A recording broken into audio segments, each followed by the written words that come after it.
How you doing? This is Mike over at Yacht Bar and Kitchen at LMC, and you're watching Fridays at Foster's.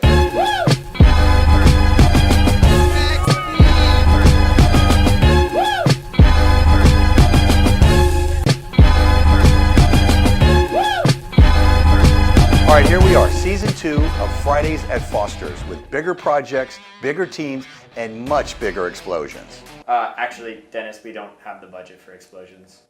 Ugh.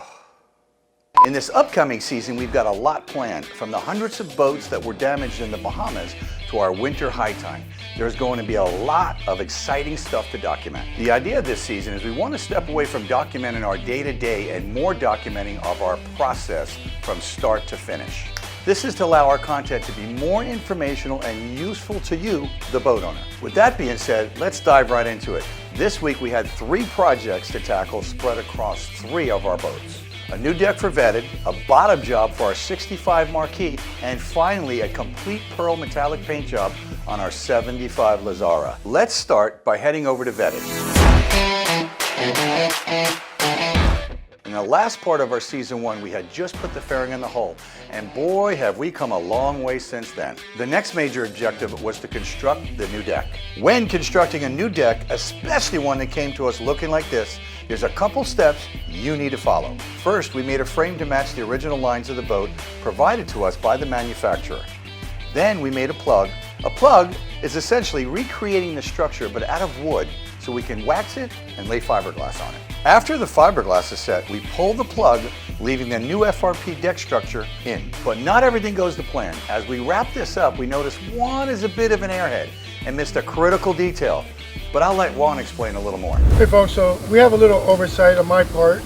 So when I had the carpenters build the mold, the interior mold for this, I didn't take into consideration this little lip. So we had our guys make a template off of the other side that can pretty much tell us where we got to put that lip. As you can see, that lip's going to go right there. We have them all labeled. B goes with B, C goes with C, and so forth. And they're going to build this up and give me a little lip to take care of that little oversight. Moral of the story, I guess he's not that much an airhead. The problem solved. With that looking amazing, it's time to head over to our massive new project, the 75 LAZARRA. We parked this LAZARRA right next to Vetted because we like to keep our projects together. The boat came to us in metallic blue and said, yeah, we'd rather be in pearl white, but at Foster's, we're happy to make the change. For paint projects of this size, there's so many steps to go into the metallic base coat, clear coat system. Try saying that 5 times fast.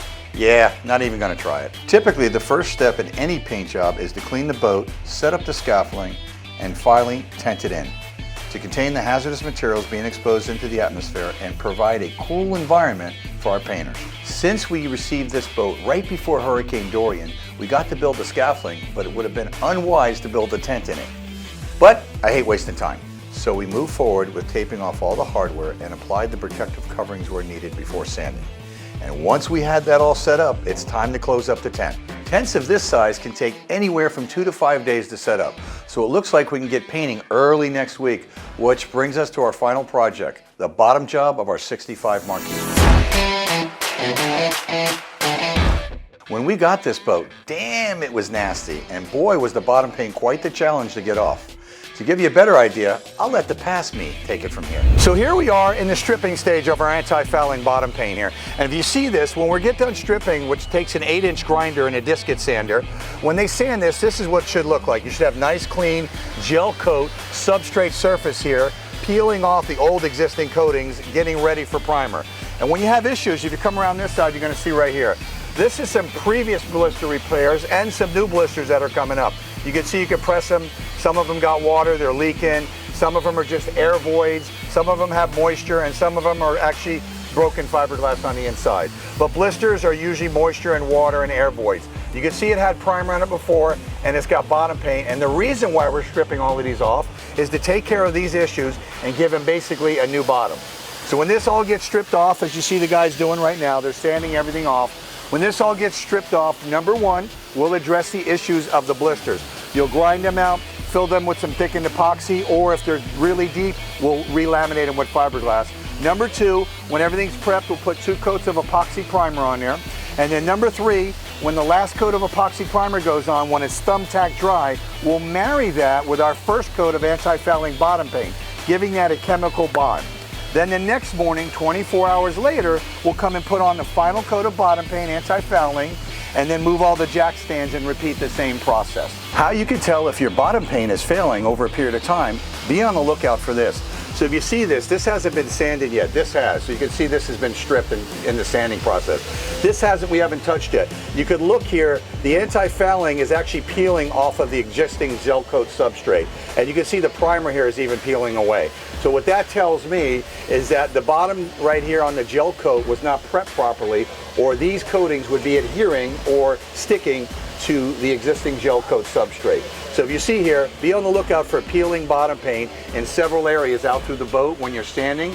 These have to be stripped completely down so they get a good nice surface over here to apply your primer. Thanks, Pass Me.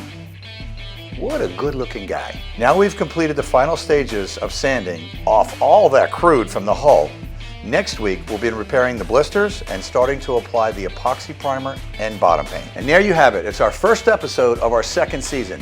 It's been an awesome week, and I'm seriously looking forward to an even more awesome season. If you're joining us for the first time, this is a weekly reality series that shows all the behind the scenes of the yacht business here at LMC. I'm your host, Dennis Foster, and I'll see you next Friday at Foster's. Aha! I managed to hack the system.